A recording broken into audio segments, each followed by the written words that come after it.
నమస్తే, good morning. Welcome to prime 9 paper analysis కార్యక్రమం. ఈరోజు వివిధ పేపర్లలో వివిధ రాష్ట్రాలకు దేశాలకు సంబంధించిన అప్డేట్స్ ఏంటో ఓసారి లుక్ వేసేద్దాం. ఫస్ట్ ఈనాడు పేపర్లోనికి వెళ్దాం.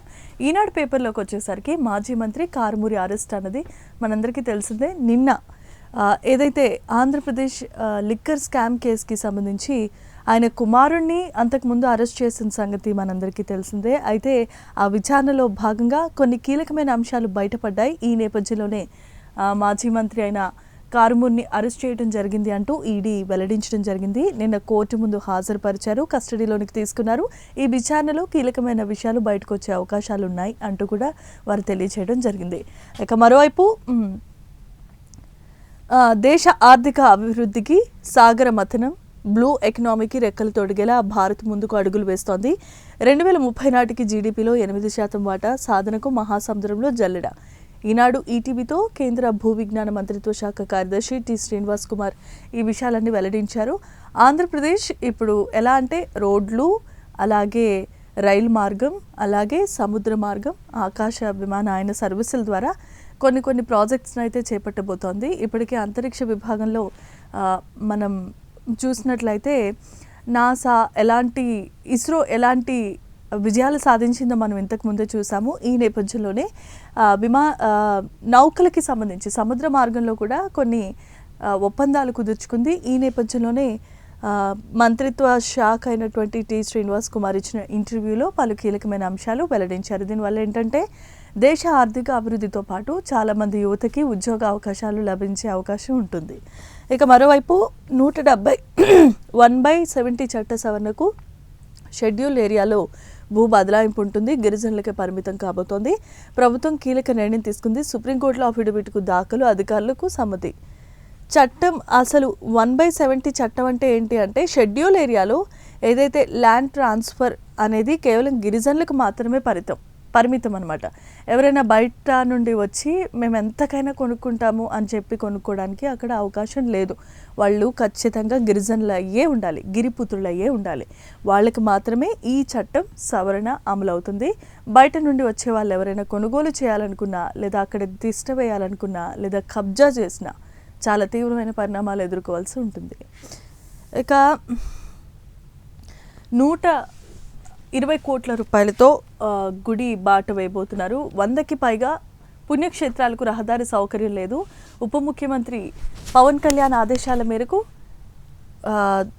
రాష్ట్ర వ్యాప్తంగా, ఆంధ్రప్రదేశ్ రాష్ట్ర వ్యాప్తంగా ఎన్నైతే పుణ్యక్షేత్రాలు ఉన్నాయో అందులో రోడ్డు మార్గాలు సరిగా ఉండాలి. ఎందుకంటే మనం చూస్తూనే ఉన్నాము, తిరుమల తిరుపతి దేవస్థానం లాంటి ప్రతిష్టాత్మకమైన దేవస్థాన చుట్టుపక్కల పరిసరాల్లో ఎలుగుబంటి సంచారం, పులుల సంచారం తీవ్రమైన కలకలం సృష్టించింది. భక్తులంతా ప్రాణాలను అరచేతిలో పెట్టుకొని ప్రయాణించాల్సిన పరిస్థితి. మరోవైపు చేతికి కర్రలిచ్చి మీరు తగు జాగ్రత్తలు తీసుకోండి అని చెప్పి టోల్ ఫ్రీ నెంబర్లు ఇలా చాలానే ఉన్నాయి. అయితే ఈ నేపథ్యంలో ఆంధ్రప్రదేశ్ ఉప ముఖ్యమంత్రి పవన్ కళ్యాణ్ డెసిషన్ తీసుకున్నారు అంటే రోడ్లు కనుక అక్కడ ఉన్నటువంటి పరిసరాలంతా కనుక బాగుంటే అడవి జంతువులు, అడవి మృగాలు వచ్చే అవకాశాలు చాలా తక్కువగా ఉంటాయి. ఎందుకంటే జనసంచారం ఎక్కువగా ఉన్న చోట్లకి అవి రావు. కాబట్టి ఆ నేపథ్యంలోనే ఒకవేళ రోడ్లు అలాగే వెహికల్స్ ఎక్కువగా వెళ్తూ ఉంటే అక్కడే కాస్త సంకోచిస్తాయి, రావాలా వద్దా అని కూడా ఆలోచిస్తూ ఉంటాయి. ఇదేంటో కొత్త మార్గంలా ఉంది అని చెప్పి సందేహంలో ఉంటాయి. కాబట్టి ఉప ముఖ్యమంత్రి పవన్ కళ్యాణ్ 120 కోట్ల రూపాయలతో ప్రతిష్టాత్మకంగా ప్రతి పుణ్యక్షేత్రం అంటే ఏవైతే ప్రసిద్ధిగాంచిన పుణ్యక్షేత్రాలు ఉంటాయో వాటన్నిటికీ కూడా రోడ్డు మార్గాలు కల్పించాలి అని ఒక బడ్జెట్ని అయితే కేటాయించడం జరిగింది.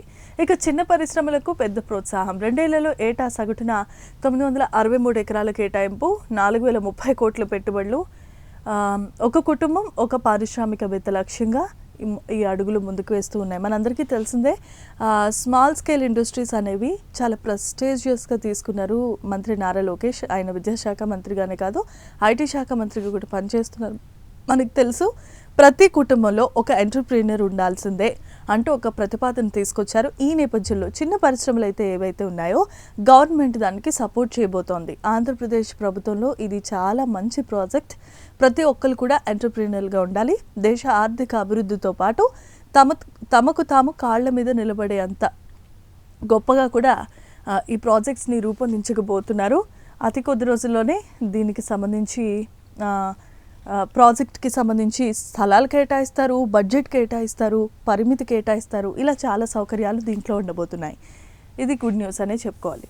ఇక బంగ్లాదేశ్లో కుటుంబం హత్య చేసుకుంది. మాదక ద్రవ్యాల మత్తులో 4 పొట్టను పెట్టుకున్నారు ముష్కరులు. తమ మేడపైకి చేరి మాదక ద్రవ్యాలు తీసుకోవడం ఏంటి అని ప్రశ్నించినందుకు ఆ కుటుంబం చేసిన తప్పైంది. అప్పటికే మత్తులో ఉన్న ఆ దుండగులు ఆ ఒక్క ప్రశ్నతో ఒకరి తర్వాత ఒకరుగా ఆ కుటుంబం మొత్తాన్ని మట్టుబెట్టారు. బంగ్లాదేశ్లో రంగపూర్ నగర్లో ఈ విషాద ఘటన చోటు చేసుకుంది. అభంశుభం తెలియని చిన్నాన్ని కూడా విడిచిపెట్టలేదు, మొత్తం కుటుంబాన్ని. మాదక ద్రవ్యాలు అసలు ఎంతటి దారుణాలకి దారితీస్తున్నాయో మనందరికీ తెలిసిందే. వాటిని ఎంత కట్టడి చేసే ప్రయత్నం చేస్తూ ఉన్నా ఏదో ఒక రకంగా చేరుతానే ఉన్నాయి, నేరాలు పెరిగిపోతూనే ఉన్నాయి. బంగ్లాదేశ్లో ఈ సంఘటన ఏర్పడింది. మీరు మా మేడ మీదకి వచ్చి వీటిని కన్జ్యూమ్ చేయడం ఏంటి అని చెప్పి ఒక క్వశ్చన్ వేసినందుకు ఆ మత్తులో ఏం చేస్తున్నామో కూడా తెలియక, ఆగ్రహావేశాలు తట్టుకోలేక ఆ ఉన్న షార్ట్ టెంపర్లో మొత్తం కుటుంబాన్నే పొట్టను పెట్టుకోవడం అనేది చాలా దురదృష్టకరం. ఇలాంటి వాటి జోలికి వెళ్ళకండి. ఆ మత్తులో ఉన్నంతసేపు ఏం చేస్తున్నారో, ఎలా బిహేవ్ చేస్తున్నారో అన్నది వాళ్ళకే తెలీదు. కంట్రోల్ అనేది వాళ్ళ చేతిలో ఉండదు. అందుకే పోలీసులు వీటి మీద ప్రత్యేక నిఘా పెట్టారు, కౌన్సిలింగ్లు ఇస్తున్నారు. కొన్ని రిహాబిలిటేషన్ సెంటర్స్ కూడా ఉన్నాయి. అయినా సరే ఎవరైతే మాదక ద్రవ్యాలు సరఫరా చేస్తున్నారో, అమ్ముతున్నారో, విక్రయిస్తున్నారో, కొంటున్నారో వాళ్ళందరినీ ఎప్పటికప్పుడు అరెస్టులు చేస్తూ ఉన్నా ఏదో ఒక రకంగా ఎవరికి చేరాలో వాళ్ళకి చేరుతూనే ఉన్నాయి. ఇది చాలా దురదృష్టకరం. చూడాలి. ఇక చదువుకో హాయిగా. కొత్తగా వసతులు మెరుగ్గా. ఎస్సీ విద్యార్థులకు నూతన హాస్టల్స్. ఇప్పటికే 6 భవన సముదాయాల నిర్మాణాలు పూర్తి. 1 మినహా మిగతావి సెప్టెంబర్ కల్లా అందుబాటులోనికి రాబోతున్నాయి. మనందరికీ తెలిసిందే ఇప్పుడు ఉన్నటువంటి పరిస్థితుల్లో ఎస్సీ హాస్టల్స్ కీలకంగా. మొన్ననే ఒక హాస్టల్ గోడ కూలి ఒక విద్యార్థి మృతి చెందాడు. పాపం కుటుంబం అంతా విషాదంలో ఉంది. ఈ నేపథ్యంలోనే ఎప్పుడో పురాతనంగా నిర్మించినవి, సరైనటువంటి పటిష్టత లేనటువంటి హాస్టల్ భవనాలు ఉన్నాయి కాబట్టి వాటిని మరింత సౌకర్యాలు మెరుగుదిద్దే విధంగా ఆంధ్రప్రదేశ్ ప్రభుత్వం కీలకమైన అడుగు ముందుకేసింది. అందులో ఎస్సీ వాళ్ళకి ఇలాంటి నూతన హాస్టల్స్ని ఏర్పాటు చేయడం నిజంగా ఒక శుభవార్త అనే చెప్పుకోవాలి. పిల్లలకి మంచి చదువుతో పాటు మంచి వసతులు, మంచి భోజనం, మెరుగైన సౌకర్యాలు ఇవన్నీ కూడా ఉండబోతున్నాయి. రైట్, ఇప్పటి వరకు ఉన్న ఈనాడు పేపర్లోని అంశాలు అయితే ఇవి. ఇప్పుడు సాక్షికి వెళ్దాం. అంతరిక్ష రంగంలో అగ్రస్థానానికి. అంతరిక్ష పరిశోధన రంగంలో ప్రైవేట్ రంగాన్ని మరింత ప్రోత్సహించాలని ప్రధాని మోదీ అన్నారు. మనం చూసాం ఏరోస్పేస్ ప్రతిష్టాత్మకంగా తీసుకొచ్చిన రాకెట్ ఏదైతే సక్సెస్ఫుల్గా అంతరిక్షయానంలో ప్రవేశపెట్టబడిందో అప్పటి నుంచి ప్రధాని మోదీ యువతకి, అలాగే ఎవరైతే ఇలాంటి మంచి థాట్స్ కలిగి ఉంటారో అలాంటి వాళ్ళకి ప్రాజెక్ట్స్ మీరు ఇవ్వటం వల్ల ఏంటంటే వాళ్ళేంటో వాళ్ళు ప్రూవ్ చేసుకునే అవకాశం ఉంటుంది.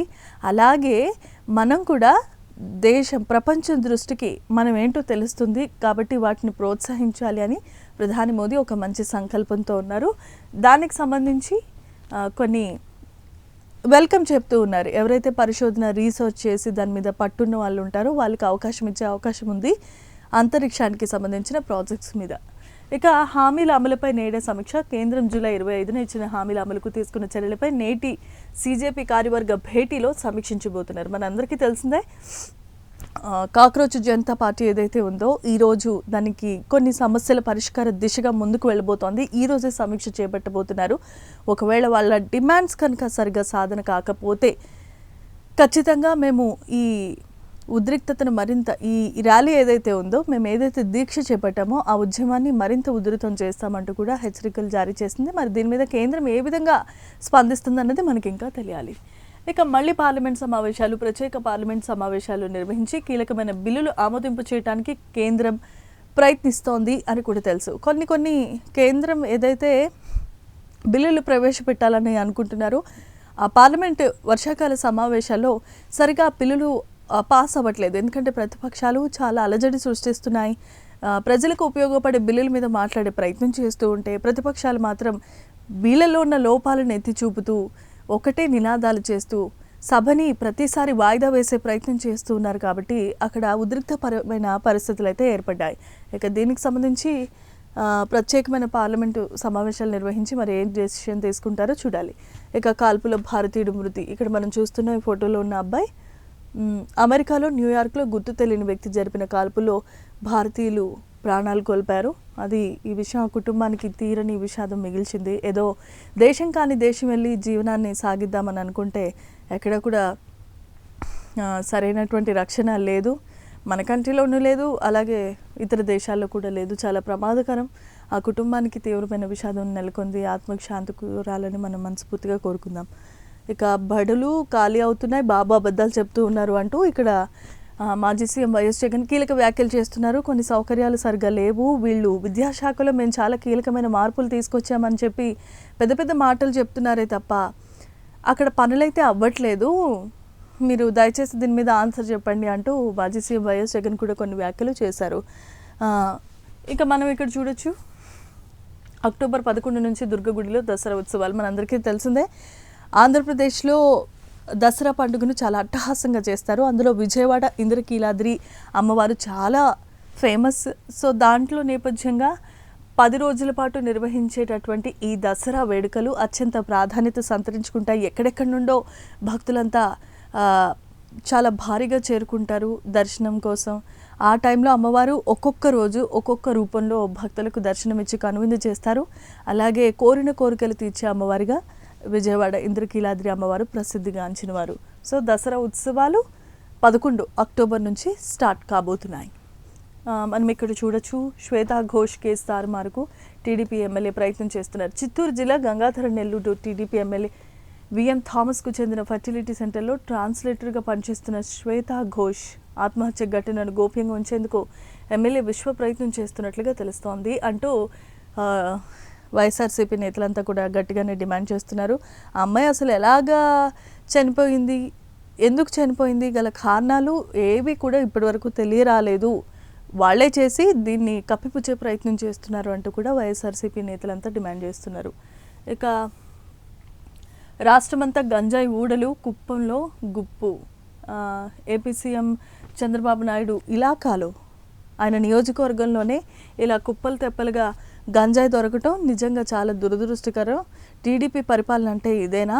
అంటే మీ చంద్రబాబు నాయుడు నాయకత్వంలో నడుస్తున్న ఈ ప్రభుత్వంలో ఆయన నియోజకవర్గంలోనే ఇంత మొత్తంలో గంజాయి దొరికింది అంటే ప్రభుత్వం ఏ విధంగా పనిచేస్తుందో ఆలోచించాలి అంటూ వైఎస్ జగన్ వ్యాఖ్యలు చేశారు. స్వయంగా ఆయన సీఎం చంద్రబాబు సొంత జిల్లాలోనే మత్తు మందుల దందా అంటూ కూడా ఇక్కడ హెడ్లైన్స్లో వేయడం జరిగింది. మరి దీనికి ప్రభుత్వం ఏ విధంగా కౌంటర్ ఇస్తుంది, అసలు ఎందుకు ఆ పరిస్థితి వచ్చిందన్నది ప్రభుత్వమే చెప్పాలి. ఇక మనం ఇక్కడ చూడొచ్చు, సర్పవరం పోలీస్ స్టేషన్కు సాదిక్ ఖాన్ తరలింపు. నూకరాజు కుటుంబం మొత్తం ఆత్మహత్య కేసులో మనందరికీ తెలుసు, ఆంధ్రప్రదేశ్లో ఒక ఘోరమైన ఘటన జరిగింది. ఆయన మనవుడు అలాగే భార్య తను కూతురుతో పాటు ఆత్మహత్య చేసుకునే ప్రయత్నంలో మనవుడు బతికి పట్టగట్టాడు, కానీ మిగతా కుటుంబ సభ్యులంతా చనిపోయారు. ఆయన ఆఫీస్లో ఏగా పనిచేస్తూ ఉన్నారు. చాలా మంచి రెస్పెక్టివ్ పొజిషన్లో ఉన్న ఆయన ఎందుకు ఆత్మహత్య చేసుకున్నారు, దీనికి సంబంధించిన వివరాలు తెలియరాలేదు. కానీ దర్యాప్తులో కొన్ని కీలకమైన విషయాలు వచ్చాయి. ఒక వ్యక్తి మమ్మల్ని చాలా వేధిస్తున్నాడు, టార్చర్ చేస్తున్నాడు అంటూ కూడా. ఆ నేపథ్యంలోనే ఈ సాదిక్ ఖాన్ని తరలించడం జరిగింది. పోలీసులు సోమవారం కోర్టులో హాజరుపరిచారు. నిందితుని ఉత్తరప్రదేశ్లో మీరట్లో అరెస్ట్ చేసి కాకినాడలో సర్పవరం పోలీస్ స్టేషన్కి తీసుకొచ్చినట్లుగా సమాచారం అందుతోంది. కేసు నుంచి తప్పించండి ఎంతైనా ఇస్తాం. నిందితుడు సంజూష్. జనసేన ఎంపీ లింగంనేని కుమారుడు సంజూష్ యాక్సిడెంట్ చేసిన కేసులో పోలీసులతో భారీ మొత్తంలో సెటిల్మెంట్ చేసుకునే ప్రయత్నం చేస్తున్నాడు. మనందరికీ తెలిసి ఇద్దరు యువతులు వెళ్తున్నటువంటి టైంలో హైదరాబాద్లో ఈ ఘోరమైన యాక్సిడెంట్ జరిగింది. ఆయన చేసిన యాక్సిడెంట్లో ఒక యువతి అక్కడికక్కడే ప్రాణాలు కోల్పోయింది. అయితే ఈ కేసు మీరు సెటిల్ చేయండి, నేను ఎంతైనా ఇస్తానంటూ కూడా ఎవరైతే జనసేన ఎంపీ లింగంనేని కుమారుడు ఉన్నాడో సంజూష్ యాక్సిడెంట్ కేసులో పోలీసులతో బేరసారాలు ఆడుతున్నాడు, అది జరిగిన విషయం అంటూ కూడా సాక్షి ఆరోపణలు చేస్తోంది. ఇంకా మనం చూడాలి, మాజీ మంత్రి కారుమూరి అక్రమ అరెస్ట్ అంటూ కూడా ఇక్కడ రాజకీయంగా ఎదుర్కోలేక అక్రమ కేసులు పెట్టి వేధిస్తున్నారంటున్నారు వైఎస్ఆర్సీపీ నేత కారుమూరి నాగేశ్వరరావు. నేను ఈ విషయంలో నాకు ముందే నేను ఎక్స్పెక్ట్ చేశాను ఎప్పటికైనా అరెస్ట్ అవుతుంది అని, అది ఈరోజు అయింది. బట్ నేనేమో అధైర్యపడను, వెనక్కి తిరగనని కూడా ఆయన చెప్పారు, స్టేట్మెంట్ ఇచ్చారు. ఇక ఈ ప్రేమ ఆర్టిఫిషియల్ ఒంటరితనంలో కృత్రిమ మేధాతో నడిచే చాట్ బాట్లను ఆశ్రయిస్తుంది యువత. సాంత్వనంగా మారుతున్న AI girl friend, AI boy friend, వీటికి అలవాటు పడిన తర్వాత పెరుగుతున్న భావోద్వేగ ఒంటరితనం, కొత్త చిక్కులు తప్పవంటున్న సైబర్ భద్రత నిపుణుడు. మనందరికీ తెలుసు, డేటింగ్ యాప్స్ అనేవి ఈ మధ్యకాలంలో చాలామంది యథేచ్ఛగా వాడుతున్నారు. దానివల్ల చాలా రకాలైనటువంటి పరిణామాలు కూడా మనం చూసాము. మర్డర్లు చేసుకునే వరకు కూడా కేసులు వెళ్ళిపోయినాయి. అయితే ఏఐ కృత్రిమ మేధస్సుతో ఒక యాప్ అనేది ఉంటుంది. ఎవరైనా ఒంటరితనంతో ఫీల్ అవుతే వాళ్ళకి వెంటనే ఏఐ ద్వారా నాకు ఒక బాయ్ ఫ్రెండ్ కావాలి లేదా నాకు ఒక గర్ల్ ఫ్రెండ్ కావాలి అని అడగగానే ఏఐ ఒకటి ఇది చేస్తుంది. సో తను ప్రతిదానికి కూడా ఆన్సర్ ఇవ్వడం, సజెషన్స్ ఇవ్వడం, తనతో ప్రేమగా మాట్లాడడం, మోటివేట్ చేయడం, ఇన్స్పైర్ చేయడం, పుష్ చేయడం, ఇలాంటివి చేస్తూ ఉంటుంది.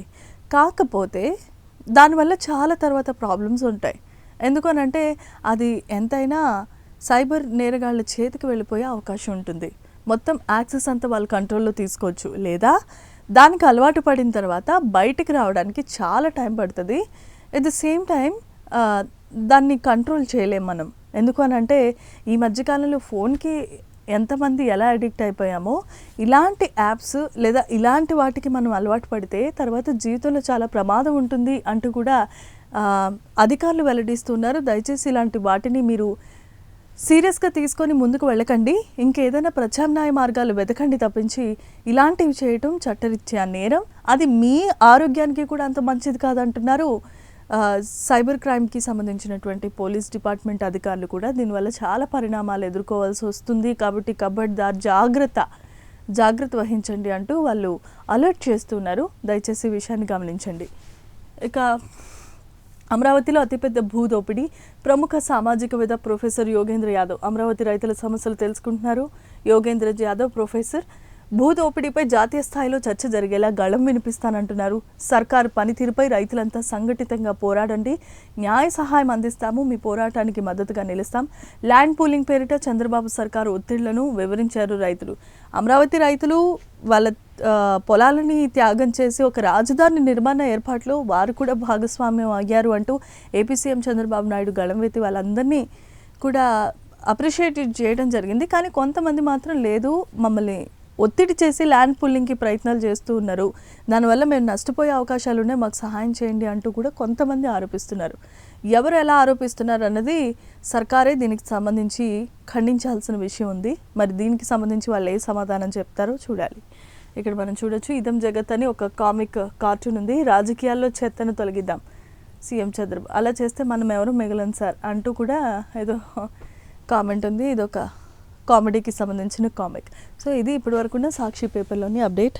ఇక మనం ఆంధ్రజ్యోతికి వద్దాం. ఆంధ్రజ్యోతిలో మనకు తెలిసిందే, మాజీ మంత్రి కారుమూరి అరెస్ట్ చేసిన సంగతి తెలిసిందే.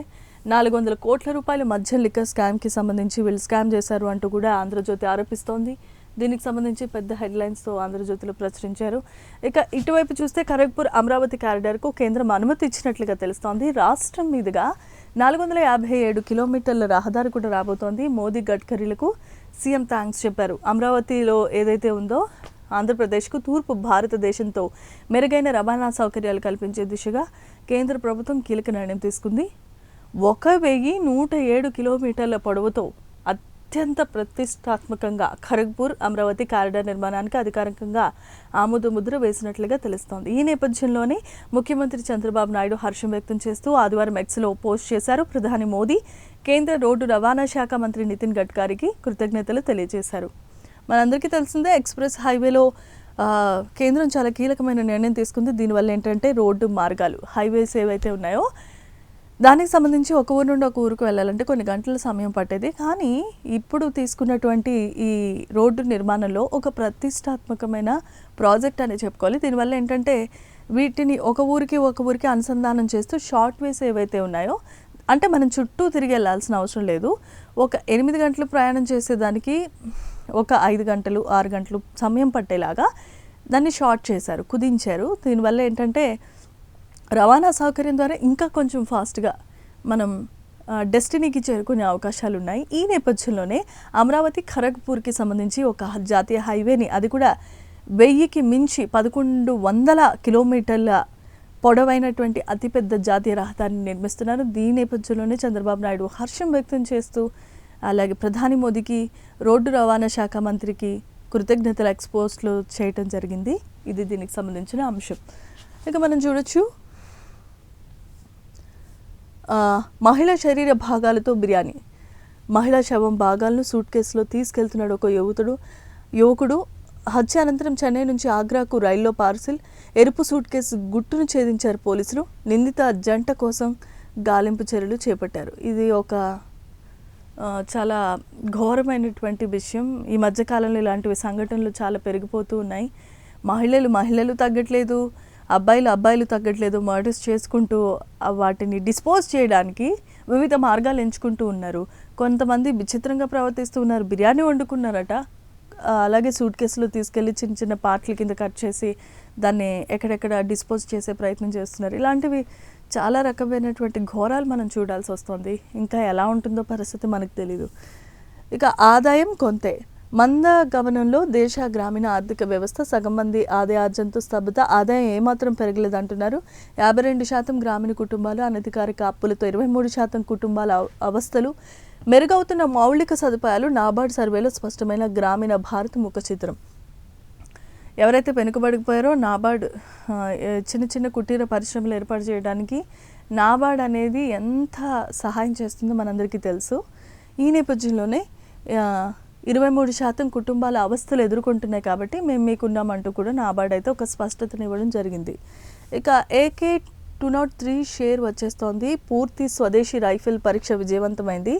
పరీక్షల నిమిత్తం అతి త్వరలోనే సైన్యానికి ఇక్కడ ఇన్సాస్ రైఫిల్స్ కూడా అందచేయబోతోంది. AK-203 రైఫిల్ షేర్ వచ్చి చేరబోతోంది.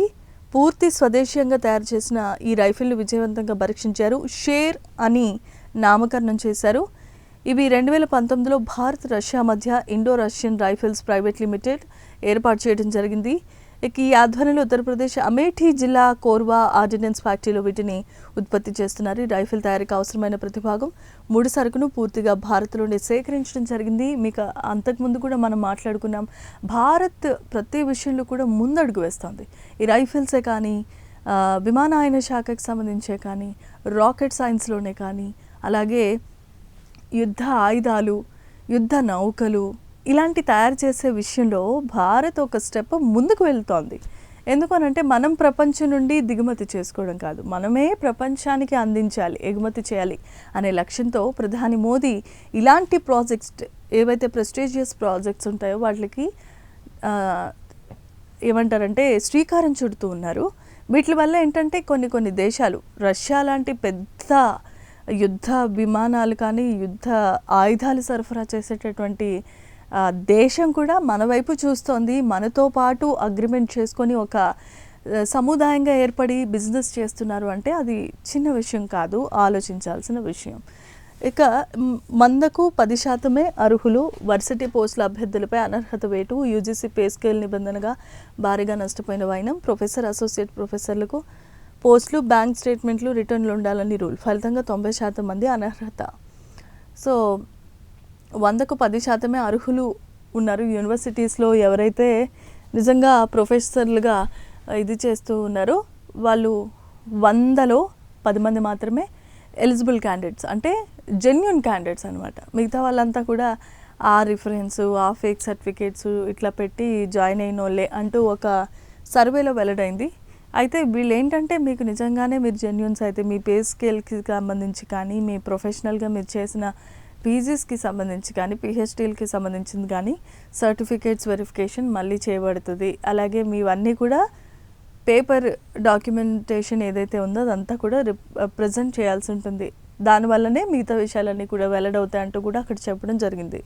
ఇక ఫ్లెక్సీ ఫేర్ తేలేరా. ఆర్టీసీ ఏసీ బస్సులో తగ్గుతున్న OR. సాధారణ రోజుల్లో టికెట్ ధర ఎక్కువ. రద్దీ సమయాల్లో సౌకర్యాల లేమితో ఆదరణ కరువు. ప్రైవేట్ బస్సులు ఫ్లెక్సీ ఫేర్ విధానం. హంగులు, సౌకర్యాలతో ఆకర్షణ. 2 సీజన్లో ప్రైవేట్కు లాభం. అన్ సీజన్లో ఆర్టీసీ నష్టాల బాట. బెజవాడ వంటి నగరాల్లో ప్రయోగాత్మకంగా ఫ్లెక్సీ ఫేర్ అమలుకు ప్రతిపాదనలు జరుగుతున్నాయి.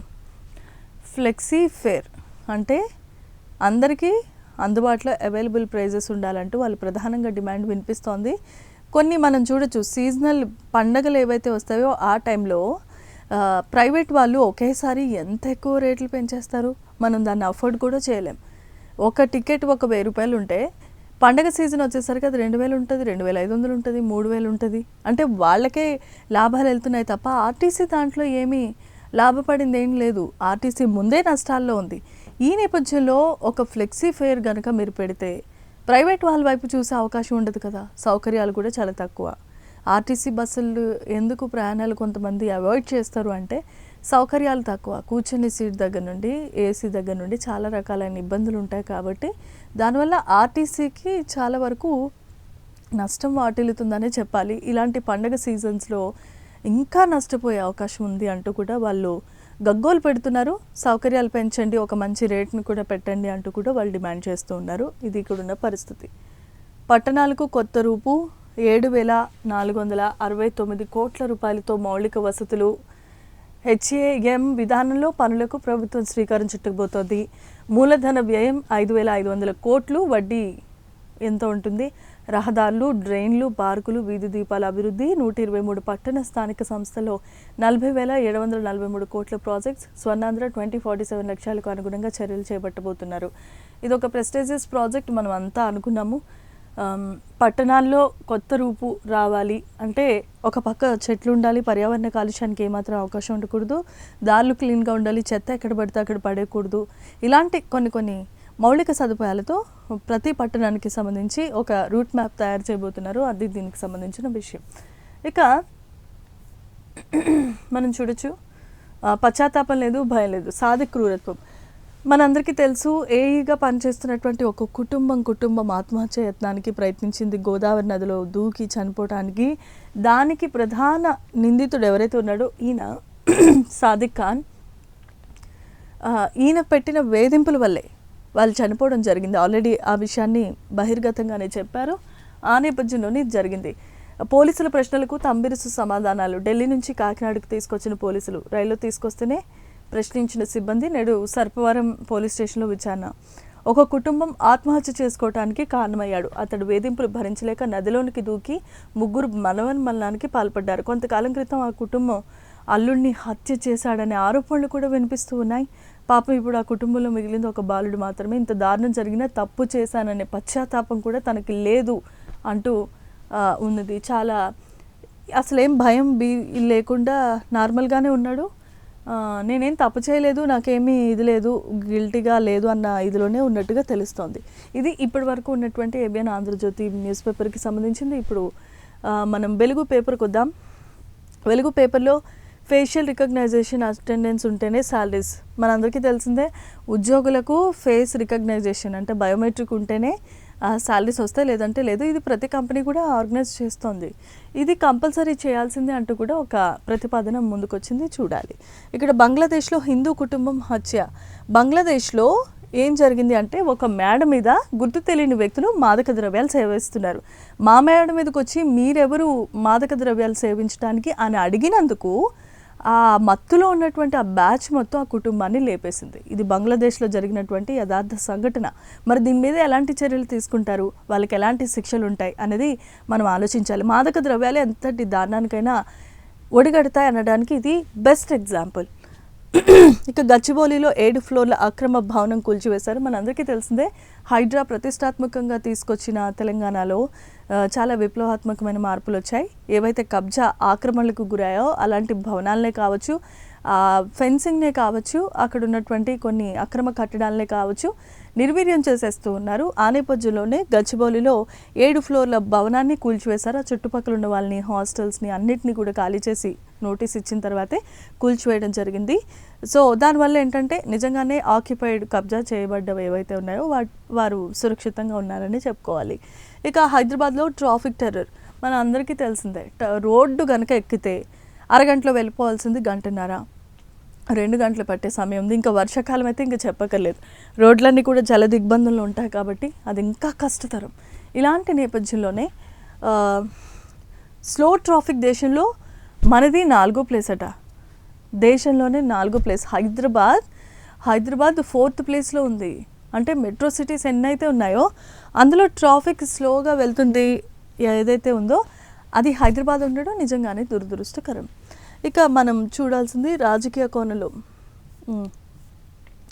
నేడు రేపు వర్షాలు పడబోతున్నాయండి. ప్రతి ఒక్కరు కూడా వర్షానికి సంబంధించి ప్రికాషన్స్ తీసుకోండి, రెయిన్ కోట్స్ వేసుకోండి.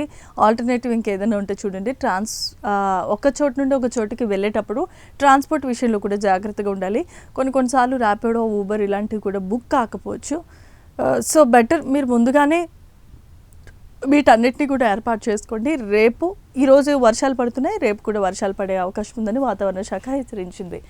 ఇక మనం చూడొచ్చు, ఆటో కార్మికుల సమ్మె విరమణ అయినట్లుగా తెలుస్తోంది. ఎందుకనంటే ఫ్రీ బస్ ఎప్పుడైతే వచ్చిందో, ఫ్రీ బస్ వచ్చినప్పటి నుండి ప్రతి ఒక్కరి పరిస్థితి ఈ ఆటో వాళ్ళ పరిస్థితి ముఖ్యంగా చాలా అగమ్య గోచరంగా అయిపోయింది. ఎందుకు అని అంటే లేడీస్ అంతకుముందు ఎక్కువగా ఎక్కించుకొని తీసుకొని వెళ్ళేవాళ్ళు.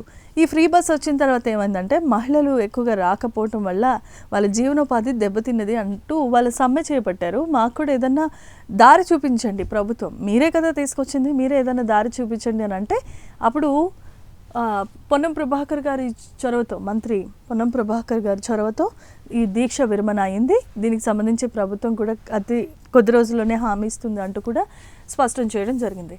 ఇక్కడ రాజకీయ కోణంలో యుఎస్ టూర్కు అనుమతి ఇవ్వలేదు అంటూ కూడా కేంద్రంపై సీఎం రేవంత్ ఫైర్ అయినట్లుగా తెలుస్తోంది. మనందరికీ తెలుసు, కొన్ని ఒప్పందాల నేపథ్యంలో లండన్ నుండి అమెరికా వెళ్లాల్సిన తెలంగాణ సీఎం రేవంత్ టూర్కు కేంద్రం నిరాకరించినట్లుగా తెలుస్తుంది. కొన్ని కారణాలు వాళ్ళ దగ్గర నుండి కూడా ఉండొచ్చు. కానీ ఈ విషయంపై అకస్మాత్తుగా మీరు వెంటనే ఇలాగా క్యాన్సిల్ చేయడం కరెక్ట్ కాదంటూ కూడా తెలంగాణ సీఎం రేవంత్ ఫైర్ అయ్యారు. దీనికి మద్దతుగా మల్లికార్జున ఖర్గే కూడా ఉన్నారు. కొంతమంది కాంగ్రెస్ నేతలు కూడా ఈ విషయాన్ని ఖండించారు. ఇది ఖచ్చితంగా ఉద్దేశపూర్వకంగా మీరు చేశారు, లేకపోతే అమెరికా టూర్ అనేది ఇప్పటికిప్పుడు క్యాన్సిల్ చేయాల్సిన అవసరమే ఉంది అంటూ కూడా వాళ్ళ డిమాండ్. ఇక సిపిఎస్ రద్దు చేయాల్సిందే. మనందరికీ తెలిసిందే సిపిఎస్ విషయంలో ఎలాంటి గందరగోళ వాతావరణం నెలకొందో. సో ఈ నేపథ్యంలోనే సిపిఎస్ని రద్దు చేయాలి, పాత పెన్షన్ స్కీమ్ని అమలు చేయాలంటూ సిపిఎస్యు వీళ్ళు డిమాండ్ చేస్తూ ఉన్నారు. ఇక ఫీజు బకాయిల కోసం నేటి నుంచి బీజేపీ దీక్ష చేపట్టబోతోంది. మనందరికీ తెలిసిందే ఫీజు రియంబర్స్మెంట్, ఫీజు బకాయిలు, అలాగే స్కాలర్షిప్లు ఇలాంటి విషయంలో విద్యార్థులంతా పెద్ద ఎత్తున ఒక్కొక్క చోట ఎక్కువగా ర్యాలీలు చేపట్టారు, దీక్షలు చేపట్టారు. పోలీసులు కూడా వచ్చారు, కొట్టారు. కలెక్టరేట్ ముట్టడికి స్టూడెంట్స్ రావడం జరిగింది. ఇలాంటి పరిణామాలు మనం చూస్తూనే ఉన్నాం. ఈ నేపథ్యంలో బీజేపీ వాళ్ళకి మద్దతిస్తూ దీక్షకు కాబోతోంది. అది ఈ రోజు నుండే వాళ్ళు దీక్షలో కూర్చుండబోతున్నారు. మరి దీనికి ప్రభుత్వం ఏ విధంగా స్పందిస్తుంది అనేది మనం వేచి చూడాలి. ఇక రాష్ట్రంలో విదేశీ బీర్లు, లగ్జరీ లిక్కర్ బ్రాండ్లు అందుబాటులోనికి రాబోతూ ఉన్నాయి. మనందరికీ తెలుసు, స్కాచ్లు, అలాగే విదేశీ వాటికి సంబంధించినవి ఏదైతే ఆల్కహాల్ ఉంటుందో, లిక్కర్ ఉంటుందో వాటికి సంబంధించి అతి త్వరలోనే ఒక పాలసీ రాబోతోంది. దేశ ఆర్థిక ప్రగతిని పెంపొందించే విధంగా ఆ పాలసీ ఉండబోతోంది. సో వాటిని అలౌ చేయడం వల్ల కొంత ఆదాయం అయితే ప్రభుత్వ ఖజానాకు సమకూరుతుంది. ఈ నేపథ్యంలో ఒక కొత్త స్కీమ్ని అయితే తీసుకొచ్చారు. ఇంకా ఇక్కడ చూస్తే ఈ వారంలో 22A జాబితా అప్డేట్ ఉండబోతోంది. సీఎం ఆదేశాల మేరకు భూములు, స్థలాలు, ఆస్తుల తొలగింపు పాత 22A జాబితాలో సరిచూస్తూ మార్పులు తీసుకోబోతున్నారు. కొలిక్కి వస్తుంది ప్రక్రియ. త్వరలోనే ఆన్లైన్లో రిపోర్ట్లు కూడా రాబోతూ ఉన్నాయి. ఇది ఇక్కడి వరకు ఉన్నది. ముందు చూపే మందు. దేశంలో కంటి డాక్టర్లకు తీవ్రమైన కొరత ఏర్పడింది. సిటీలో ప్రతి 10 లక్షల మందికి 12 మంది మాత్రమే డాక్టర్లు ఉన్నారు. గ్రామీణ ప్రాంతాల్లో అయితే 3 ఉన్నారు. ఎవరైతే ఆప్థమాలజిస్ట్ ఉంటారో కంటికి సంబంధించింది, అది రోజు రోజుకి సంఖ్య తగ్గిపోతుంది. ప్రతి డిపార్ట్మెంటు, డెంటిస్టు, కార్డియాలజిస్టు, న్యూరాలజిస్టు ఇలాంటి వాళ్ళందరూ పెరిగిపోతున్నారు. కనుక కళ్ళకి సంబంధించిన ఆప్థమాలజిస్ట్ లేకపోవడం ఏంటి? కన్నే కదా అన్నిటికీ ప్రధానం. కానీ 1,00,000 మందికి ఒక 12,000 మంది మాత్రమే ఆప్థమాలజిస్టులు ఉన్నారు. ఇది చాలా ఆలోచించాల్సిన విషయం. ఇలా అయితే ఇంకా పూర్తిగా కనుమరుగైపోయే అవకాశం ఉంటుంది. కాబట్టి 10 లక్షల మందికి కేవలం 12 మంది డాక్టర్లే ఉన్నారు. 10 లక్షల మందికి కేవలం 12 మంది డాక్టర్లే సంబంధించిన కంటి నిపుణులు ఉన్నారంటే అది నిజంగా ఆలోచించాల్సిన విషయం. సో ఖచ్చితంగా దీని మీద ఫోకస్ చేయండి. దీనికి కూడా ఆపర్చునిటీస్ ఎక్కువగా ఉంటాయి. ఈ విషయం తెలియక చాలామంది వెనకడుగు వేస్తారు. కాబట్టి వీటి మీద ఎక్కువగా కాన్సన్ట్రేషన్ చేస్తే ఆపర్చునిటీస్ ఎక్కువ. ఇప్పుడున్నటువంటి పరిస్థితుల్లో ఈ ఎడ్యుకేషన్, ఆప్థమాలజిస్ట్కి, కంటి చూపుకి సంబంధించిన ఎడ్యుకేషన్ చేయడం వల్ల ఏంటంటే తొందరగా ఆపర్చునిటీస్ వస్తాయి, మంచి ప్యాకేజ్ ఉంటుంది, అలాగే చాలామందికి సేవ్ చేసుకునే అవకాశం కూడా దొరుకుతుంది. సో ఇవి ఇప్పటి వరకు ఉన్నటువంటి వివిధ పేపర్లకు సంబంధించిన అప్డేట్స్. ఇలాంటి ఇంట్రెస్టింగ్ టాపిక్స్ గురించి, ఇలాంటి ఇంట్రెస్టింగ్ ప్రోగ్రామ్స్ గురించి keep watching and stay tune to Prime 9.